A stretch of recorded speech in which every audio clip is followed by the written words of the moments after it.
podcast is part of the Sports Social Podcast Network. Love tennis with Matchpoint Tennis Championships. It's time to take to the courts with a brand new tennis sim, delivering an authentic and dynamic tennis gameplay experience.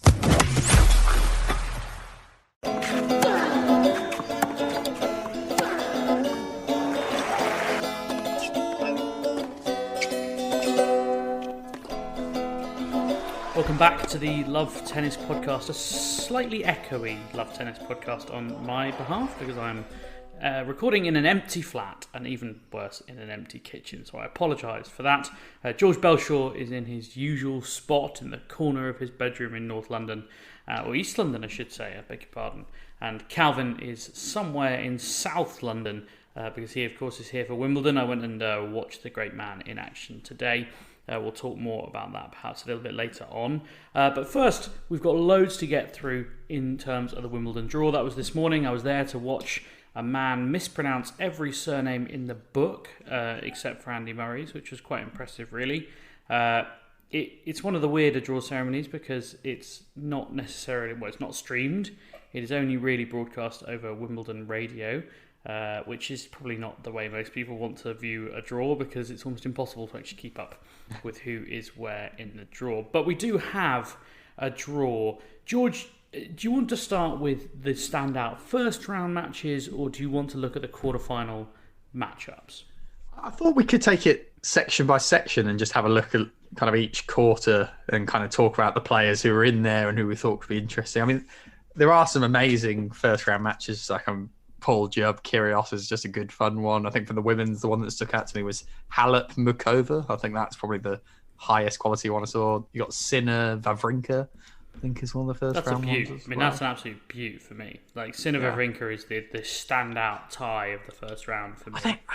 For me though, I think Halep Mukova beats it for me because they're two players who can play really well on the grass, whereas Wawrinka Sinner, I'm still, is Stan's weakest surface and Sinner's yet to prove himself. So I think it'll be brilliant. But in terms of actually good high-level grass play, I think I'm more excited for Mukova Halep personally. Well, let's take it section by section then, George, since you're insistent that we do so. After I've just made a lovely document on who's in every bit. Yeah. No one's who's very happy about. Just going to use the Wikipedia page, mate. It's much better. In the top of the top half is, of course, Novak Djokovic, the number one seed. The seeds in his quarter are Miomir Kecmanovic, and then in the fourth round for him, either Nicolas Basilashvili or Rafael Nadal, barring any, of course, defeats for the seeds. But that is how projections have to work. George, in terms of a quarter, I mean, this looks...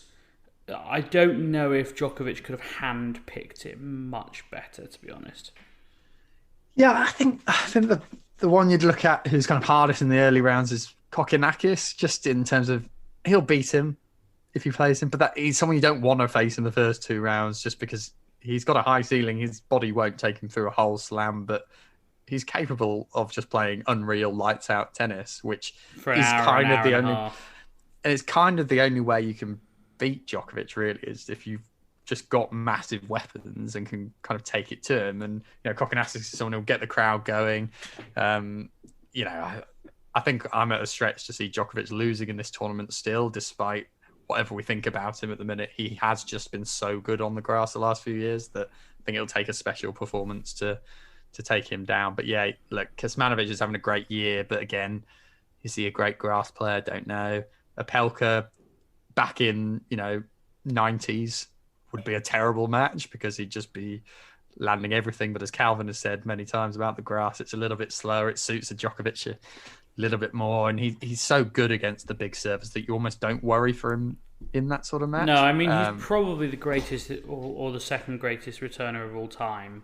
And, the big servers don't tend to trouble him. Also, Riley Opelka's in pretty dreadful form. I think he's played 2, lost 2 on the grass. He's had a really weird year because he played quite well on the clay, which is not something we ever associate him with. And then he flopped to the French Open, quite frankly, after I'd spent weeks talking him up. And then at Queen's, he lost to de Minaur, and Eastbourne, he lost to Cressy for 4 games. So I don't think everything's right in the world of Riley Opelka. So I'm pretty I'd be pretty surprised if he made it as far as the fourth round, and Djokovic, quite frankly.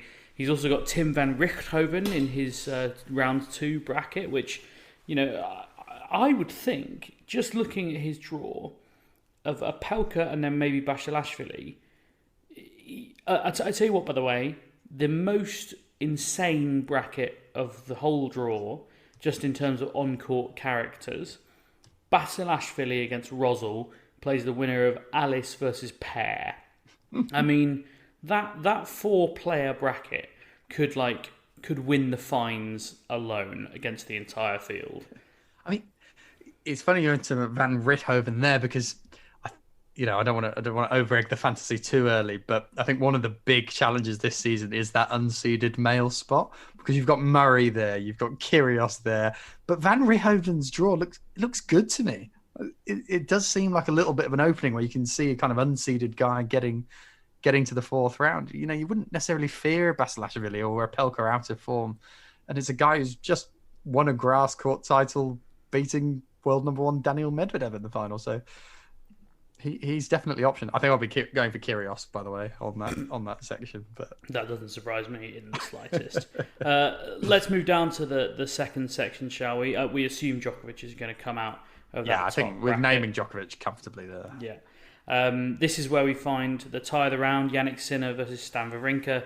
The other seeds in this section are John Isner, Oscar Otte, and Carlos Alcaraz. But I think this is probably one of the stronger brackets just in terms of floor, because in terms of good unseeded players, Jan-Lennard Struff, Fabio Fognini, James Duckworth is playing Andy Murray, and of course Stan Wawrinka, who's unseeded. All of those you would not fancy coming up against, particularly on grass. Yeah, I think this is a nightmare for Alcaraz. I think Struff round 1 is a really, really horrible draw. Fognini round 2, you never know what you're going to get.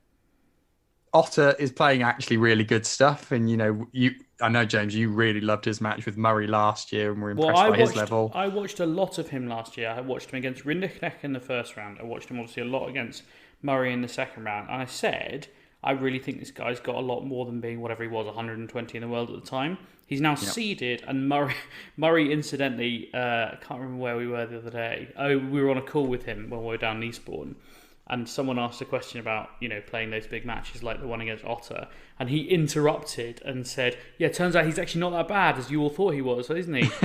And I was sort of to myself, I was like, I actually thought he was quite good, Andy, but yeah, I'm not that much of a sycophant. But yeah, you wouldn't want to play him. Yeah, but again, this section, you think Murray can do it? I do. I think Murray can come out of this, because I worry for Alcaraz against Struff. I know how good Alcaraz has been, but he's a little bit untested on this, and Struff is very, very dangerous. But Struff, I wouldn't necessarily expect to carry on to round 4. I think Isner is a kind of funny one. It depends how well Murray's kind of seeing the ball and returning, but you normally fancy him against him. Well, I can tell you... Could be a Murray-Otte Titanic clash again. Well, I was thinking that might happen again, and if that happens, I'm backing Otte. I'm also thinking that if you're relying on Murray's returning to get him through a match, just on the basis of what I saw today, is he thinks he is returning awfully at the moment, because he was practicing... He played a practice set against Dan Evans on court 1. He did win, I should say. I think it was 6-4. But he hated the way he was returning Dan Evans' serve. And in fairness, Evo served pretty well, but he was pretty unhappy with the way he was returning. And that's not really a serve he would normally be that worried about returning, I'd imagine, particularly compared to an Isner, for example. Yes, exactly. So who are you picking then in that section? Who is Djokovic facing? Oscar Otte is going for it. Am I going Murray? Is it weird not to go for Alcaraz? Is it just going to be quite boring and in inverted commas, and Alcaraz is actually going to be as good as we think he should be and just storm through and do it? I think he might. I think he's going to drop some sets. He's going to struggle round 1. I think that's going to be a serious match. I also think he might struggle against Fabio Fognini. I think that's an unpleasant match. I know he seems pretty unflappable, Carlos Alcaraz, but you got to flap at some point. I actually bumped into him. The nice thing about being around Wimbledon before the championship starts is everyone just wanders around and there's not much security, and you can just bump in and chat to players and stuff and the rest of it. And I bumped into him outside that, and he was just having a laugh and taking the mick out of some cameramen, and Yeah, he seemed incredibly relaxed. I mean, I guess you're 3 days out from a slam. That is probably quite a relaxing time. But nevertheless, I think Oscar Otter, just because I'm an Oscar Otter guy now. That's my thing. Section. Go on. I was just saying, well, you're on hot form with picking stuff like Rude being terrible. So I mean, fantasy listeners beware. I think let's not be too big on my one correct prediction. Well, you won French Open fantasy as well. That's true. I think we're in a good sphere of the James Gray prediction game. Yeah, quite possibly. Third section: Casper Ruud, Sebastian Baez, TFO, and Pablo Carreño Busta are our seeds. We've also got Martin Fucsovics, a quarterfinalist last year in there. David Goffin playing what, who knows, might be his last French Open. Wimbledon, I should say. Ugo Humbert in there as well, someone who we thought should be good on grass but hasn't really shown very much lately. I'm probably picking Humbert from this section though. I mean, Casper Ruud could lose like round 1 to Albert Ramos Vinolas. Like, that's entirely possible. Yeah, I mean, that is a battle of two clay court lovers if ever I've seen one. But yeah, Humbert should be beating Ruud round 2. If he's playing anywhere near the capabilities he has on grass, he should win that. Bublik, you never know what you're going to get. You probably Bublik's playing Martin Fucsovics in the first. Yeah, I'd say Humbert or Fucsovics would be my pick to be the guy who goes through. I had a funny Martin Fucsovics moment today. I was out on court 11 watching Calvin train with Pat Nakash, and I just turned around to watch another court for a bit because they were having a sit down, and Fucsovics was having a hit with Alexei Popperin, the Australian, who's a Muratoglu graduate, and they were doing some serving training, and so Fucsovics was just in the corner returning quite casually, and he was like directing his coach where to take a photo of him from. He was like, no, come around this way a bit. Yeah, move that chair. You want to be here because you want to get this in the background and this in the background. And they're just trying to get me mid-forehand. And like, he did all this in Hungarian, but it was also quite clear what he was saying because of the gesturing. It was just quite odd to see a player being like so anal about exactly how they wanted their photo taken. So you're taking Ugo Humbert out of this section. Him or Fucsovics? I mean, Fucsovics has played some good stuff on the grass before. Bublik is an outlier. I mean, Goffin as well. To be fair. I'm taking them all, clearly. But no, I'll go with Humbert. I think Humbert's the best grass court player on there, or certainly got the best ceiling. I think I might take Francis Tiafoe. Like, I know he's lost 2 matches in a row on the grass, but he lost 2-1 at all tie breaks against Wawrinka, who was serving huge, and then he lost like 5-7, 7-6, 6-love in a bit of a tank fest against Alexander Bublik, who again, like, you don't know which Bublik turns up. So I think if Tiafoe can get himself going, I saw him today. He came and watched Murray Evans on court 1, funnily enough. So hopefully he picks something up. I think he's in a position to potentially to make a bit of a difference. Let's move on to section 4, which is the section in which we welcome Calvin Betton into the podcast. As you haven't heard him in the first 15 minutes, and that's not just because he's keeping quiet. Really, because he wasn't just had here. Nothing to say, just agreed with us on everything, even though we were disagreeing. Everything that we've said comes with the Calvin Betton stamp of approval over the last 15 minutes. He'll be listening back angrily tomorrow. Like, what on earth have these two idiots just been saying? It's maybe appropriate because we've got a couple of Brits in the 4th section of the draw, which is the bottom of the top. The seeds are Cam Norrie, Grigor Dimitrov, Tommy Paul, and Hubert Hurkacz, or as he was announced by the draw master, Herbert Hurkacz, which is quite a new one on me. I mean, Cam Norrie, he's got Pablo Andujar in the first round, and then either Thiago Monteiro and Jaume Munar, which is what you might call a nightmare French Open draw and a brilliant Wimbledon draw, isn't it? Yeah, definitely. I think, Norrie's draw looks good. Is it Dimitrov he faces round 3? Yeah. That's tough, but winnable, potentially, if Dimitrov has a bad tournament. You've got to fancy Hurkacz in this section, though, don't you, really? I mean, it's a really tough first round for him, though, against Davidovich Fokina. That's a tough opener, but he did hurt his hand, didn't he, kind of in Eastbourne, so I don't know where exactly he's up to. Yeah, I also think that Davidovich Fokina is not as good on the grass as he should be. Like, he's got a game that is quite fun, and, he has ability to be one of those scrappy grass court players, like an Alex de Minaur or someone. And he's a Wimbledon boys champion, I think I'm right in saying.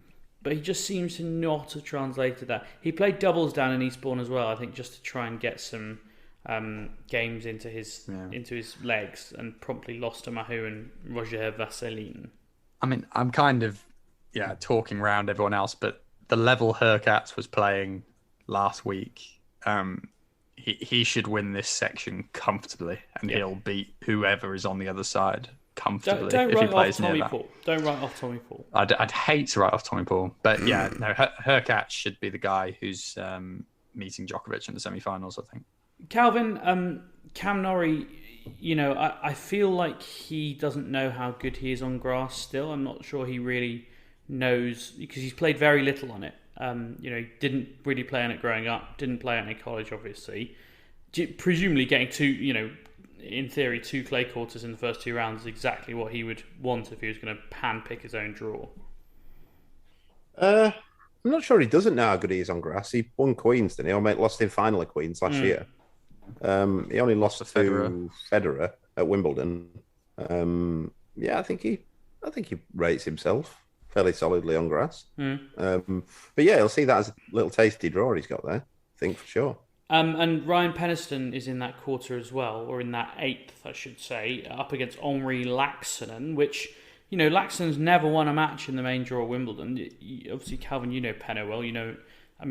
He'll be pretty delighted with that, won't he? Not drawing a seeded player, as I should say, all of the Brits have managed. It's amazing, isn't it, that? All the British singles players. You're absolutely right.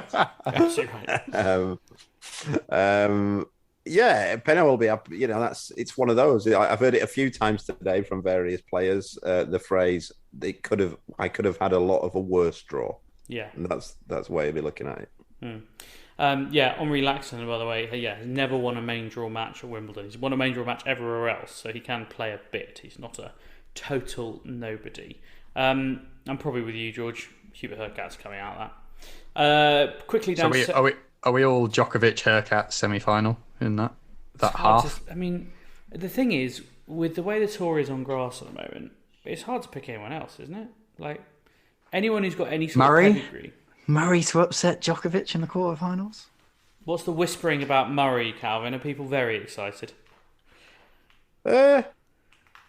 I've not spoken to many people actually about him. I don't. I think the feeling is he's cautiously optimistic. We still don't know where he's at with the serve, obviously, with this injury he had. But he was. So I watched him practice today, and he was serving, which I suppose if he still wasn't able to serve by Friday before Wimbledon, he wouldn't be here. And he was. I thought in the first 2 service games I watched, he was a little less committed to the serve than you might be, but maybe just get it warm and you're not going to go mad on it in the first 2 games, given that it's just a practice set. But equally, I don't think Murray has an intensity. I don't think he's able to practice at any other intensity, quite frankly. But yeah, I mean, he seems physically fit enough, so I wouldn't say that's going to be the problem, other than the recovery. I don't think we're going to be talking about an actual physical issue. Let's move on to the bottom half, since we've decided that it'll be Djokovic Hurkacz in the semi-finals. Matteo Berrettini, Jenson Brooksby, Alex de Minaur and Diego Schwartzman are the seeds in the top section of the bottom half. We've also got Jack Draper in there, Liam Brody as well, and I would suggest potentially Zdenek Kolar as a dangerous little floater in there as well. Calvin, you know Jack Draper well. You've also seen quite a lot of Zizou Bergs, the Belgian wildcard who obviously won the title up in Ilkley the other week. How do you kind of characterise that matchup? And for people who don't know Bergs, I mean, what can they expect from him? I don't know loads about him, to be honest. I saw him a bit at Ilkley. He strikes a nice ball, talented guy. He's not huge. He hasn't got a huge serve, but he's got the kind of game that you can see why he does well on grass. Hits it relatively flat. Just good hands, good skills. He's just a good tennis player, to be honest. Draper, of course, looking to make it through to the second round, where he could face Alex de Minaur or Hugo Dellien. I mean, I think we'd expect de Minaur to win that. George, what's your pick for this section? Berrettini, you'll be shocked to hear. Yeah, I think that is the correct answer. Draper's got as good a chance as anyone of kind of getting in the mix. I don't really rate this section very highly at all. De Minaur can have a good match or two, but I'd fancy Draper to give him a good match if he can get there. But yeah, I mean, look, Berrettini's going to win this section, surely. It's not unreasonable to suggest Jack Draper could make fourth round here. Like, if you think about it, he has to beat Bergs, De Minaur, Schwartzman. You know, none of those are guys who you think he absolutely cannot beat. I think De Minaur's a tough match for him. But, again, not unbeatable. Yeah. There's no one Draper, the level he can produce, should be fearing in that section apart from Berrettini, and everyone should be fearing Berrettini. So particularly line judges. I saw quite a few pretty hefty strikes on line judges at Queen's, and Berrettini's leaves a bruise, I suspect. On to section 6, Shapovalov, Bautista Agut, Krajinovic and Tsitsipas. We've also got Nick Kyrgios, of course, in here. We don't really have anyone else of note or someone who you would think, although Arthur Big Paul Jubb. Big Paul Jubb. Yeah. Playing Kyrgios round 1, isn't it? I mean, Calvin said earlier it could be worse. I think that's a bit of a nightmare draw for poor Jubby. I mean, isn't that the worst unseeded draw? Yeah, no doubt about it.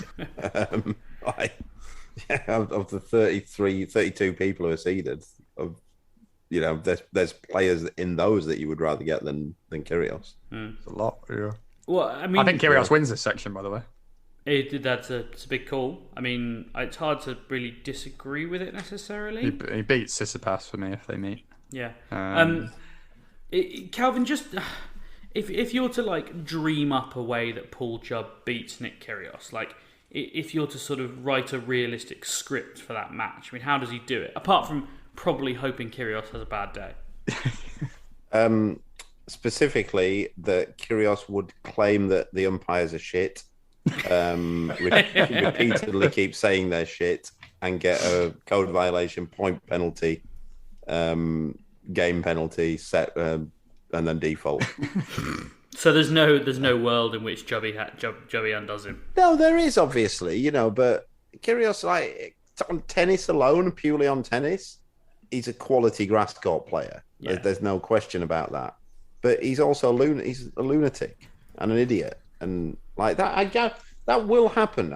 I'd put money on it now that he will get a code violation at some stage in this tournament, and maybe a point penalty, and maybe more for saying that all umpires are rubbish and he could do it in tennis, let him run it, blah blah blah blah blah. So he does that in every tournament he plays. It does happen. Nick Kyrgios, by the way, is one of the players you can play as in Match Point Tennis Championships, who we're very happy to be sponsored by over Wimbledon. He's one of a number of licensed players. Alcaraz, Kei Nishikori, Hugo Gaston, Andrei Rublev, Daniil Medvedev, who can play during these 2 weeks, even though in reality they can't at Wimbledon. It comes out on the 7th of July, so you can pre-order it from Game. It's out on PC, PlayStation 4 and 5, Xbox consoles as well. I've been playing it on Xbox and really enjoying it. I, of course, am a single-handed backhander, and I can only really describe myself as a real scrapper when it comes to style. So less of the grass for my player, but really enjoying the career mode as well. So please do check it out. It's well worth it, I should say. It comes out on the 7th of July. Just as Wimbledon is getting into its stride, so you can pre-order it now from Game, or of course just go and pick it up on the day. Thank you, Calvin. Yes. Who do you play as, James, when you play? So I've been playing the career mode, so you create your own player. Oh right. Okay. But I have also played a bit for some reason as Andrei Rublev, and I don't really know why. Like, Is it when you're sitting on the controller, you're sitting there going, where? I mean, it's not that, and it's not that I don't idolise Andrei Rublev, but I don't know. It was a spur of the moment thing, and maybe I have played as Hubert Hurkacz as well because I just think he's a great bloke, and I have refused to play as Benoit Paire because I think that would be amoral. I don't think he's a very moral bloke. I'm going for a big evening to play at my brother's house on Monday, and I'll be definitely rocking out. I'm really obviously you're going to play Nick Kyrgios. If it was a real simulation game and there could be some odd off-court stuff, then I'd be more than keen to play as Benoit Paire. So that is Match Point Tennis Championships. Take it to the courts with the brand new tennis sim, dynamic gameplay, and a true taste of tennis. Pre-order it now from Game. Let's move on to the next section of the draw, section 7, which features Felix Auger-Aliassime, Dan Evans, Holger Rune, Taylor Fritz as the seeds. We've also got Alistair Gray in there from the Brits, the wild card. He's up against Tseng Chu-Sin, the former Wimbledon boys champion, the GOAT, as he was coined on that day by George, and turned out to be spot on. We've got Jack Sock in there as well, and Maxime Cressy, who is going well down in Eastbourne. He's just beaten Jack Draper to reach the final there. Calvin, why do people always say, because there's not a lot of evidence for this, but people always say Felix Auger-Aliassime, he's going to win Wimbledon one day. I know he got to the quarterfinals last year, but it seems to me that there isn't a lot beyond that one run deep to suggest that he definitely should be a great grass court player. Yeah, I see what you're saying. I can see both sides of the argument. The reason why people say he will win it one day is because he's a phenomenal talent. He's probably the best athlete to have ever played the game. He's powerful, he's fast, he's strong. In terms of the tangibles, he's got everything. There's no question about that. It's the intangibles that he struggles with. We don't know whether he has the big match mentality yet, whether he can beat the best players in the world at key moments, and not only at the best players in the world, even some players who are not the best players in the world at key moments, as we've seen in some of the finals he's lost in. And he's not going to win it this year. There's still too many holes in his game. I say this all the time. He's still second serve's pretty average. His volley isn't great, and he doesn't return very well. I've no doubt whatsoever that somebody on Twitter will fire in a tweet at me later giving me some stats as to why his second serve is the best in the world and why he's a great volleyer, and why don't I talk about such and such a player not having a great volleyer. But yeah, those three things are the reasons why he won't win it. The reasons why he could win it is because he could get all of those things sorted out, and then I think he would. It's going to be... I like Felix. I've seen him play some good grass court matches. I thought he did really well at Wimbledon on the whole last year. I just see real trouble for him in this draw in many areas, including round one. I think Cressy's a bloody nightmare of a draw to have first round for anyone. That's someone that will make life really uncomfortable. So that'll be a big test of him. Felix started really slowly in the French Open.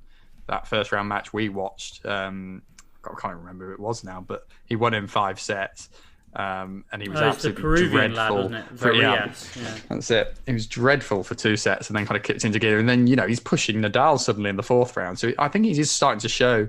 He gave Medvedev a really good match, the Australian, last year. He's starting to show he can kind of mix it in these big matches, but he needs a big match win, as kind of Calvin's saying there. But yeah, he might not get the opportunity to face Nadal.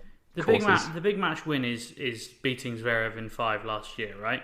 And that does take guts, but he did have the advantage of playing Zverev in a 5-set match at a slam. And, if you're going to pick someone to do it against, it's going to be him. And it might well be on grass because I don't think he moves very well on it. Yeah, you almost... yeah, exactly. I mean, you almost kind of see that as the perfect sort of both on a grass court and also the fact that Zverev just hates beating high-ranked players in slams. But, if he can come through Cressy round one, I'd expect him to make quarters, and then it's a case of can he come through Rafa, and then can he come through Berrettini, and then can he go through Djokovic? I think no is probably the answer. I think the Cressy thing, he has an advantage that Cressy's made the final in Eastbourne. He's in the bottom half, which means that Cressy's going to have an extra day, so he's going to play on Tuesday. But I don't know how much I back Maxime Cressy's fitness overall. Like, I've seen it happen a few times where he's gone to pieces a bit late in like hard matches. So, Alistair Gray up against Tseng. He's the lowest ranked British player in the draw. I don't know. I mean, again, he could have drawn a lot worse. I don't know we'll talk maybe right at the end about whether he's going to win that one or not. Dan Evans up against Jason Kubler. It feels like a pretty good draw as a qualifier. And then he's either got Bagnis or Denis Novak in the second round. Again, Evo should make round 3. Yeah. And then, at least. And then he who could knows? make life hard for Felix Auger-Aliassime. Or Cressy. Or Maxime Cressy, indeed. On to the final section, where we have Marin Cilic, Botic van der Zandschulp, and Lorenzo Sonego and Rafa Nadal.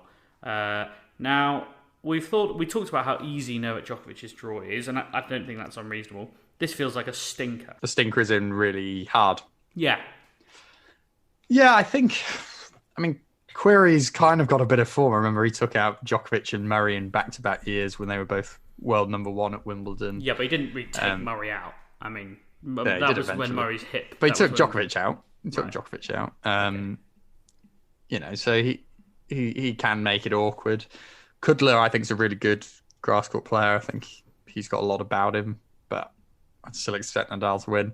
You guys both know how much I like Cilic on grass and how dangerous he can be, but actually I'm worried he's going to lose to Botic, who is also probably going to be quite dangerous on this. But yeah, it's not easy. That said, I'm still expecting Nadal to be playing Berrettini in the semi-finals in this half, because he's really, really good at tennis and should just find his way through. Everyone I spoke to who watched Nadal at the Hurlingham, who has watched him at the Hurlingham this week, says that he looks absolutely dynamite.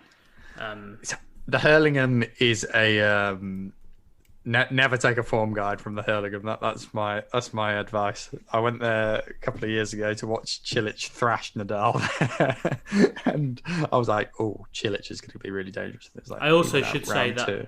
I haven't spoken to anyone who saw him play today, and he did lose to Felix Auger-Aliassime there today. So I don't know. Djokovic hammered Felix, didn't he? Yeah, yesterday? he did. Absolutely battered him. You were there yesterday, right? No, I wasn't. I've not been. I was supposed to be there today. Did you not? But I ended up not being. It was a close match. He lost 6-7, 6-4, 3-8 in a Champions tiebreak. It'd be a good match, that, I think, actually, like over a 5-setter, if it was Felix Nadal on grass. I think there are things that would kind of lean into Felix's strengths. That was a good match at the French. Yeah, I mean, Nadal, the only question that sits with him still is the foot okay? Will he be fine? But yeah, I'm still expecting him to be Berrettini and then winner of that versus winner of Djokovic Hurkacz. Yeah, and then frankly, I mean, I think we'd all kill for a Djokovic Nadal final. Oh yeah, be absolutely epic. epic. Just be epic. Just be so good. Although Novak to win the whole thing, though. I think I like his draw enough. But George, what about the head-to-head record at Grand Slams over the last 15 years between Nadal and Djokovic? You haven't considered this once again. What's their head-to-head at Wimbledon? It's a great question. I don't have that kind of information in front of me. Last one was pretty close, to be fair. Wouldn't necessarily say that was a great claim of ease. Djokovic 2-1, I think. There we go, resounding head-to-head. And actually, the only one Nadal won was in 2007, and Djokovic retired injured. So I don't know whether that counts or not. But yeah, he beat him in the 2018 final and the 2011 final. 2018 semis, it was. Sorry, yeah. I misread my spreadsheet. Yeah. There you go. So we assume Nadal's coming out of this bracket. I mean, is there anyone in there you think could cause him a problem? Yeah, there's people in there I think could cause him a problem. Cilic, Felix, even Kudler. But not a problem that involves losing 3 sets. I don't think so, but Felix is capable of doing it. Of them, I would say, and maybe a big Marin. You've been pushing the Marin Cilic bandwagon so hard. It's actually unreal. When we come back, we're going to talk about the women's draw, and we'll also do our quickfire Brit draw, and we'll see if we can work out quite how many of the 17 Brits are going to get through to the second round. Now, remember, if you want to get involved with our fantasy tennis game, you can. You've got until 10 a.m. on Monday morning to submit your team. If you head over to our Twitter, you'll find a link to a Google form, and there you can pick your 10 players, 5 men, 5 women. One from each category, goes from qualifiers all the way up to one of the top 4 seeds. We've had loads of entries already. Thanks very much for getting involved. The Bells Hill Bruisers are in. Radu, Can You Believe It is in as well. I like that one. Slayer Fritz, Hugoat, Gaston, and maybe my favourite one, I'm going to try this and it's not going to be easy. You're not wrong. It is not going to be easy. It is very hard. But best of luck to everyone. I think this will be one of our biggest ever fantasy tennis games, which is exciting. And yeah, go on. I was just going to ask you, who have you got locked in already? Don't even need to look at the draw. Like, who do you know you're taking? Honestly, almost nobody. Like, I just think there's so... Novak? I suppose Novak, yeah. Berrettini? Although I'm tempted to take Rafa over Novak on the basis that almost everyone will take Novak. And I think it's a coin flip. Try and get the edge. Yeah, I think it might be the differential. Yeah, fair enough. Berrettini, he's the number 8 seed, so he's in that 5 to 8 bracket. So he's in the 5 to 16 bracket, which probably makes him a no-brainer. Like, I don't think there's anyone really better. It's him or Hurkacz, isn't it, probably? Yeah, I don't think so. And I guess Iga Swiatek's a bit of a lock, probably. Yeah. I like Jabeur's draw, though. But yeah. I'm definitely going Swiatek, but... Right. Yeah. Kyrgios I'm taking, I think. I'm also Murray and Tim... making me wobble slightly, but I think Kyrgios is the safest. I briefly thought you said team. I thought, George, you've got to get you off this Dominic team band. He's not even playing. Yeah. We better crack on with the women's draw, which was done before the men's, and probably was maybe slightly more anticipated because of the presence of Serena. We will get to her shortly, but we'll start with section 1. Iga Swiatek leads it. The seeds in her section are Yulia Putintseva, Jill Teichmann, and Barbora Krejcikova of the Czech Republic. Interesting to see how she gets on. I saw her down at Eastbourne the other day, bumping around, but she seemed to be in better shape than she was at the French Open, which is good to see. I mean, there's nothing really here for Swiatek to fear, is there, George? Krejcikova is... I'd be worried. Like, if she's kind of, if she's fresh enough, if she's fit enough, I wouldn't want to play her. I think she's, she played some really, really good stuff last year. Just again, has weapons, has things that can work on grass, is a great net player. She's just got enough ways about her to make a match really tricky. But there are enough question marks over her, and obviously Swiatek's been so good that it's hard to make very strong cases. But she's the one I'll definitely be keeping an eye on in the first couple of rounds, Krejcikova, because that's a potentially big fourth round match of a player who is the 13th seed but was playing comfortably as a top 5 player last year. So that'd be a really good fourth rounder if we get it. Yeah, hard to see any other floaters there. Sonic Kartal is potentially her second round opponent up against Danka Kovinic. I mean, we all rate Sonne and think she's great, but I don't think she's going to be Iga Swiatek, I'm afraid. Let's move on to 6. Go on. Just quickly, it's just worth saying, I mean, Krejcikova, the only match she lost at Wimbledon last year was to Ash Barty. So, that's not a bad person to go out to. Yeah. Yeah, and, we would usually associate Krejcikova with being pretty solid and, getting a lot of balls back, as you say, decent at the net. And I don't know. We'll see. I don't think we'll get the match, unfortunately. I don't know how fit Krejcikova that is the big question. Yeah. But anyway. Section 2, Garbiñe Muguruza, Elena Rybakina, Shelley Rogers and Jessica Pegula, or as the announcer called her, Jenna Pegula. Harriet Dart's in there up against Rebecca Masarova as well. We've got Bianca Andreescu up against Emina Bektas, who I can't admit to knowing a huge amount about. I think the pick of possibly the pick of the draw, apart from the Halep match in the women's side, is Sloane Stephens against Qinwen Zheng. Zhen Qinwen, I should say. I mean, I don't know if you agree, George. It seems like a pretty tasty first rounder. Yeah, probably back Zheng, to be honest. Stevens has struggled on the grass before, not as strong as surface, and she's an exciting player. So I think, I'd probably lean towards her. I think this is a really interesting section as a whole. We keep talking about Andreescu and where exactly she's at. it's quite a tough draw for her. I mean, I would normally be kind of tempted to take an unseeded Andreescu, but Rybakina's a good player, big serve, can cause problems. And then Muguruza, you just never know what you're going to get. I hate picking against her. And, she goes on a roll. She can win this tournament. That's just what she's like. So, yeah, I probably won't be taking anyone in this section just out of fear more than anything. Pegula Vekic could be an interesting first round as well. Not there's a lot of players in this part of the draw that you look at and go, oh, don't really know what to think about that. Martic Rogers. Yeah, exactly the same thing. Dart Masarova, Harriet Dart's been playing quite well. Played really well, didn't she, this week?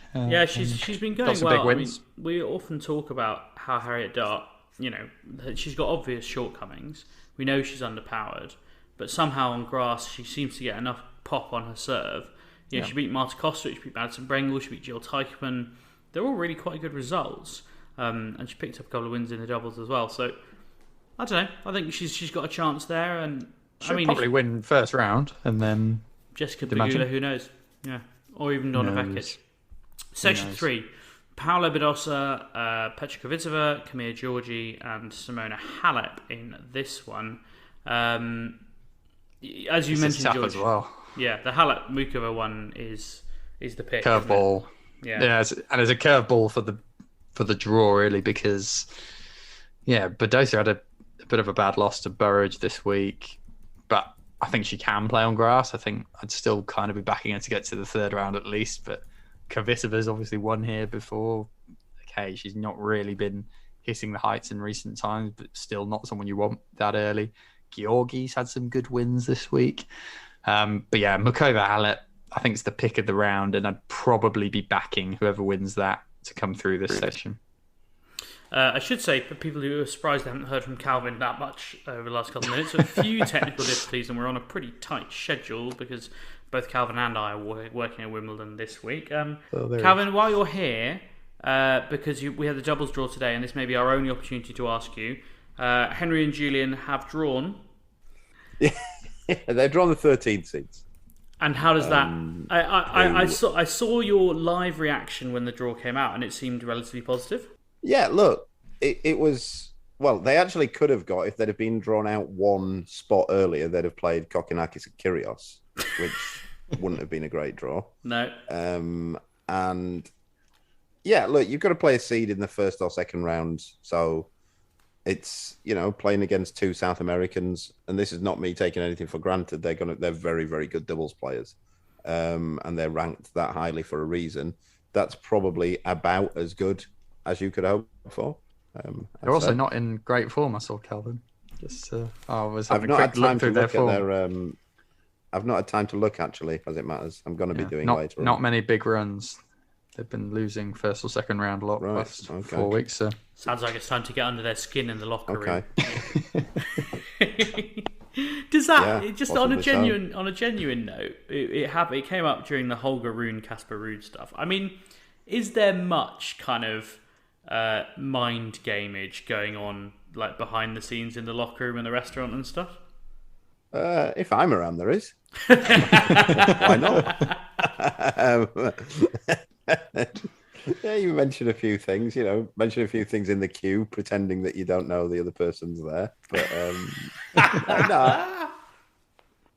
And that's all we're going to get from Cal. Depends, doesn't it? Oh yeah, it does. It does depend. You're right. Well, we'll maybe welcome Calvin back for a session later when he can wind up his Wi-Fi again. George, we were in the middle of talking about the draw and a particularly interesting section 3, with Badosa and Kvitova and Georgi and Halep. If I have to trouble you for one name, Calvin's face is just frozen in laughter on our screen. It's great. If I have to trouble you for one name, who would it be? I think I'm going to go for Mukova, actually, purely because I think Halep might have had a bit of a neck issue today. And I said the winner of that match will win the section. So I'm going to go for Mukova.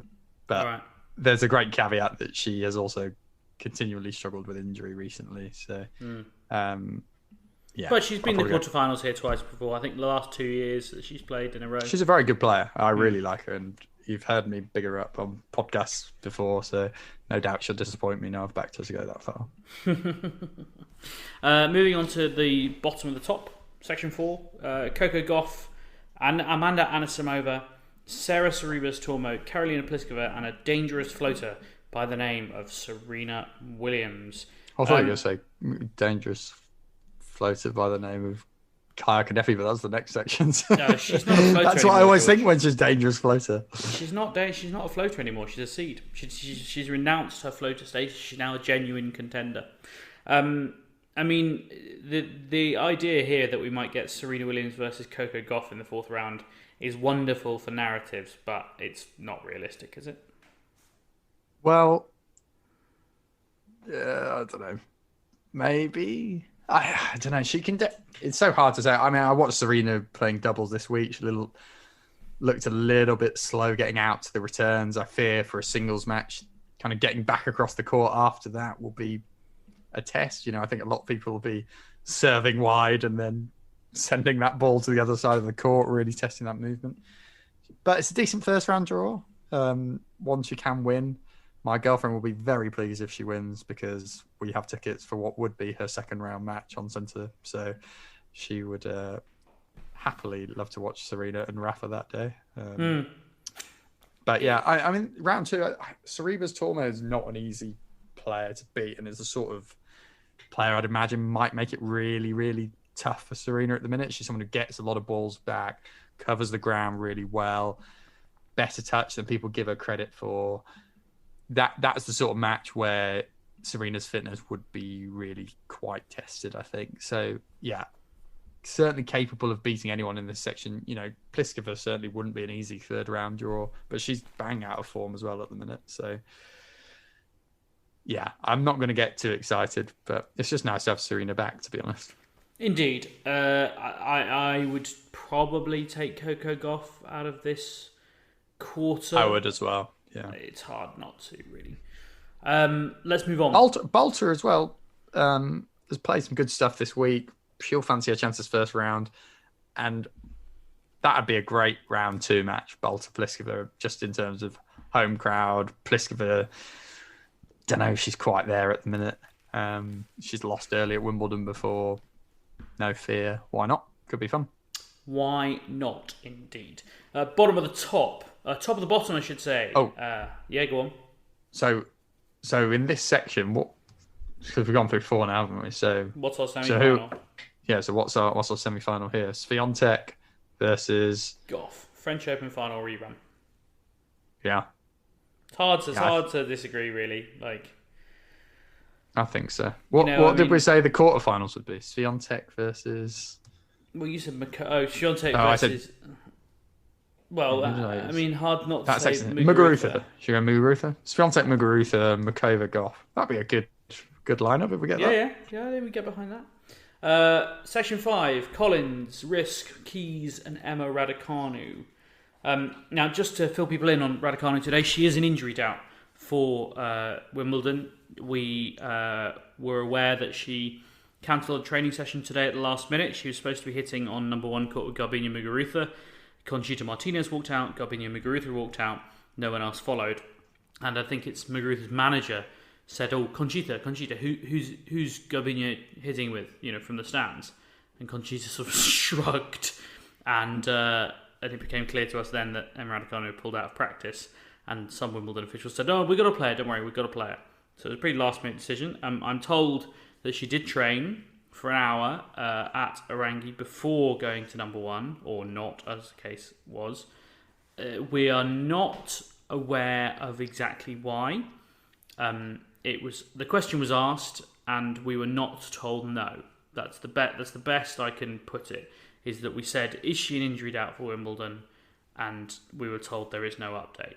Now, that is not no. That's the best thing I can say. Yeah, I'd heard a little bit of a rumbling line suggesting that she just didn't want to practice twice, knowing she was playing on Monday. But I don't know how much water. Yeah, I had that suggested to me as well. But I was also like, that's a really easy thing to say, and the person that we asked is very much within the camp, and it would be a very easy thing for them to put out, just to say, oh yeah, apologies to Garbina, or you don't even need to say that, but it would just be an easy statement to be like, sorry guys, playing Monday and, just felt I'd had enough practice. I mean, Roger does it all the time, right? Like, Roger quite happily will just sack off practice after 20 minutes if he feels good. It's just a bit weird. Anyway, we don't expect Emma Raducanu to win this section anyway, do we? Someone's got to. If she was fit, she could. Van Uytvank's a tough match as well to start with. Like, she loves the grass. That'll be a tricky starter. Big server, big game. Enjoys it here. So that's not an easy opener of kind of a non-seeded player. But you've got to say, I mean, Keys round 3 isn't easy either, but winnable. Risk, I think, is a good grass court player. I don't know too much about Collins' history on grass, but I wouldn't fear her. I mean, if Raducanu's fit, she could win this section. But I'd probably go for Keys if I had to pick someone. I think that as well. I think, her game is, she's good on grass. She moves well on grass. She understands the surface well. I don't actually think she hits the ball that flat. She's not the flattest hitter, basically, just naturally. But she does hit it pretty hard most of the time. And certainly, I think, for anyone outside the top 30, I think she hits it hard enough. Maybe top 50. So you'd expect her to make round 3, but then... Well, Madison Keys pulled out at Eastbourne, so I don't know how much we're going to see of her, but... Oh, okay. All right. I hadn't seen that. I mean, Risk is also a little bit dangerous as well, to be fair. But yeah, I mean, if Keys isn't in that section and Raducanu can get past Van Uytvank, then Raducanu should win the section. Big should. Which would put her up against any one of these 16 players, but I won't name them all. The seeds in the section matching up to hers are Kerber, Mertens, Kaya Kanepi, and Ons Jabeur. George, you say you really like Ons Jabeur's draw? Yeah, I do. Even though I've clearly overlooked big Kaya kicking around. No, I think the first 2 rounds look great. Bjorklund and Marino Kawa, she should win those hands down. Kanepi's potentially tricky round 3, but I'd still back on. She's playing good stuff this year, and she seems to have learnt from that kind of French Open where it all went wrong, and she's kind of spoken about overexerting herself and playing too much. She seems, hopefully this is a chance for her to show, I've learnt lessons from that. I've got my schedule better ahead of a Grand Slam in the right zone. I mean, Kerber is one of those players that I'm always reticent to kind of rule out because she's been here, she's done it before. She's someone who the form book, a bit like Muguruza, the form book kind of counts for nothing in many ways. Like, Kerber will just start playing really well for months out of nowhere, but that hasn't happened for a while. So, yeah, I'm pretty sure Jabeur will be the player who comes out of that section. Do you agree? Hard to disagree. I'd say there are some interesting players in that section, like players who I want to watch, like Camila Osorio, Diane Parry of the one-handed backhand, Fernanda Contreras Gomez with her little notebook that she journals in every sit down, which I love. Tara Zidanček, Kiki Milanovic, all can play. So there's a lot in there, but not necessarily women who I think are going to come into a big match against Ons Jabeur and win, which is, of course, the problem. Name of the game. Which gives us an Ons Jabeur Emma Raducanu quarterfinal, by the way, which would be pretty tasty. Well, that would be pretty fantastic for everyone involved. Everyone involved, but I'm not sure we will actually get that, to be honest. Section 7, just 2 to go now. Maria Sakkari, Sorana Castella, Martina Trevisan, and Yelena Ostapenko, who I met down in Eastbourne this week and had a good chat with. She comes through this section, I have to say. Think? I think I do. Yeah. This is. So this could be the weakest section in either draw. I've interviewed both Sakkari and Ostapenko, as it happens, over the last couple of weeks, and I think they both think they should be good on grass. And Ostapenko's done the semis here before. I mean, she's a good player on grass. But I think Sakkari should be a good player on grass too. Like, someone who moves as well as she does, who's as fit as she is, and she is powerful. She's not underpowered. I guess the serve maybe, could be better. But I watched her practice with Anett Kontaveit today, who I'm not convinced looked 100% still. She says she's been struggling with COVID, which is why she pulled out her Eastbourne with post-COVID symptoms, post-COVID fatigue, which is a real shame because, she's world number 2. But I thought Sakkari looked pretty good, and I think she puts the power down the right way. I think her draw is quite good. 7 and 8, the sections are good. Yeah, I mean, Castella's a good player. I mean, that's definitely the trickiest part of Sakkari's draw up until potential Ostapenko. I don't know. I just really fancy Ostapenko in this section. I kind of fancy her maybe going beyond that as well. I've got a weird feeling she might actually land semis here or something. Weird indeed. On to the final section. Belinda Bencic, Beatrice Haddad-Maia, Angelina Kalinina, and Anett Kontaveit. This is quite a tricky one. I mean, Belinda Bencic obviously got injured in the final in Berlin, but she hasn't pulled out, so she must be fit. We can only assume. Beatrice Haddad-Maia, though, is the new grass goat, isn't she? Yeah. I mean, you got to pick her from this section. I think definitely one who's strongly in my fantasy thoughts. Kaya Juvan, she's playing round 1. Incidentally, is a tough match. I don't think that's easy by any stretch. And probably one of the tougher players in that section. As you say, Kontaveit, don't know exactly where she is. If you're someone, I mean, Jodie Burridge is in this section, as is Heather Watson. I think you've really got to fancy your chances of a few rounds here. And there's no one in there I'd be sitting as one of those two players I cannot beat them. There's no way I can beat them. I mean, fourth round is possible. I don't think it'll happen. To see what Jule Niemeyer does on the grass, because she served well, didn't she? She's got a monster serve. She's only 5'10", but she's got the biggest serve pretty much in the women's game. I think at the French Open, she served the fastest serve of the whole tournament in qualies. So I'd be really interested to see how that goes on grass. Jodie Burridge is playing Lesia Tsurenko, who retired from her last match. Gave a walkover. She didn't even go on court. So I would suggest there's an opportunity there. And then, as you say, that whole section could open up. Could open up for Heather Watson. Who knows? Who knows? She's got tomorrow Kopacz.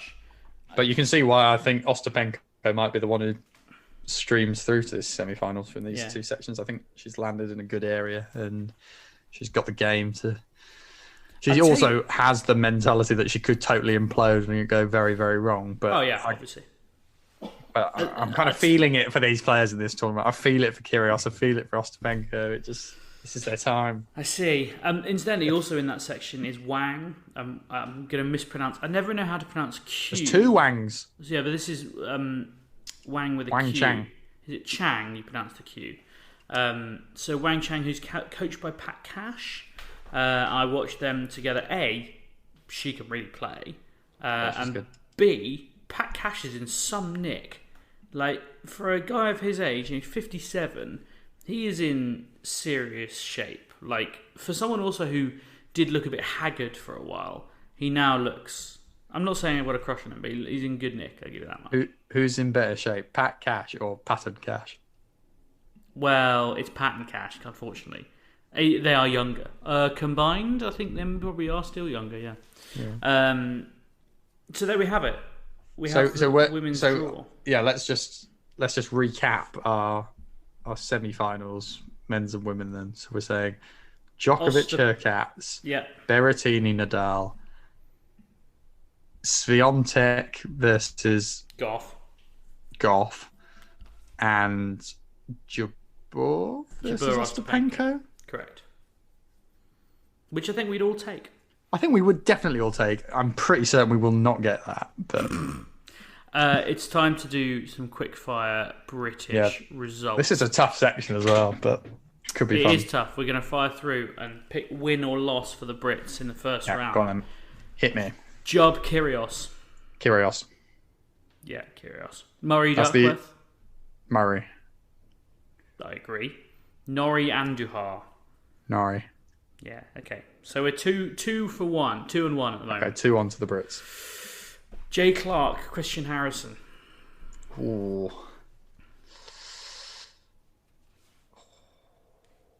That's tough. There are so many of these that are like really, yeah, but it's really a quick close. fire round, George. Let's go for the Brits. 3-1. I'm taking Harrison. Peniston Laxonen. Peniston. Correct. Bergs Draper. Draper. I'm interviewing Zizou on Sunday, so I won't give an answer. It would compromise myself. So I'm going 5 Brits through already. That's a lot. Brody Klein. I think Brody will win. Yeah, I think you have to pick Brody there. Yeah. Alistair Gray against the GOAT, Tseng. I think the GOAT might win that. I mean, he's the GOAT. Dan Evans, Jason Kubler. Yeah, Evo. Very good. So how many men have you got? So 7-2. 7-2. Okay, yeah, I can see the way your hands are working now. The women. Dart Masarova. Dart. Bolter Burrell. Bolter. Swan Kostyuk.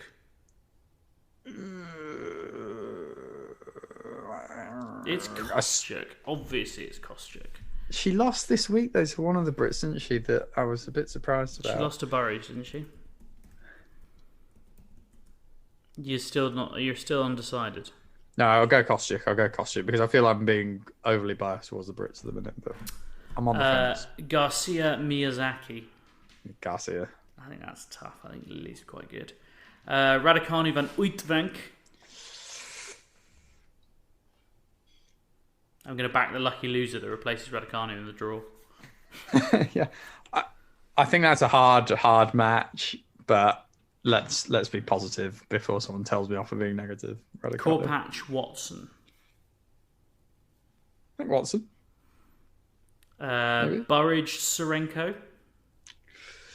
It's not easy, but I'm going to go for Burridge. She's had a great week. Serenko's injured.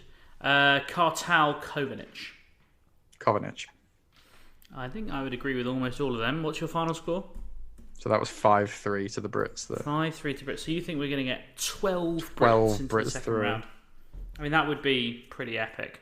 7 That'll men. keep you busy all bloody week if you have that. Yeah, I mean that. Yeah, I mean it'll be busy no matter what. George, it's Wimbledon. There are 100. There are 300 matches. 17's high, isn't it? 17 it feels like a lot player. more Brits than normal. I mean, look, we are in a good position at the moment. I wrote something for the paper today about how we've got 7 men inside the top 160. We've got 9 women inside the top 230. You know, there is strength in depth. And actually, it made me realise 9 women inside the top 230. I think it's Sonny Cartel, who is the world British number 9. She's 229 in the world. I think that's right. Or is that Jodie? Either way, our number 9 is 229 in the world. 228 in the world is American. She's the American number 26. Yeah, it's wild. So we've got a long way to do to catch up, given the money we have, and that we're a slam nation. We're pretty much out of time. Please do sign up for our fantasy tennis game. You head over to our Twitter, you'll find the link to that. Do leave us a rating and a review wherever you get it. George, we're going to come back on Sunday and talk a bit about what's been going on this week. We'll have crowned our champions in Eastbourne and Bad Homburg by then. Never forget Bad Homburg, even if you don't like Not good Homburg. Yeah. And we'll also talk about day 1 at Wimbledon, which will be opened by Novak Djokovic. We'll have the top half of the men's draw on Monday and the bottom half of the women's draw. So that'll be Contivate and I don't know who's going to headline the women's draw. Jabeur. I guess Jabeur and maybe Ostapenko or someone like that. And of course, there's quite a lot of Brits. Raducanu, obviously, is in the bottom half, but we await whether whether she's going to be there. I think that's everything we've got. We will see you. I'm excited for it though. It's nice going through the draw like this and actually kind of thinking who can go where, why, what, and how, and listening back to this at the end and be like, God, I got all that totally wrong. Yeah. As always happens. Right. Thank you for listening. We'll catch you on Sunday.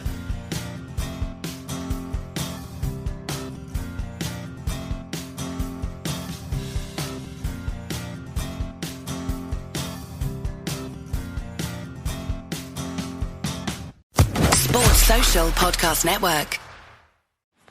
Love tennis with Matchpoint Tennis Championships, spinning your way the 7th of July. Time to put your tennis skills to the test in the brand new Tennis Simulator title. Pre-order now from Game.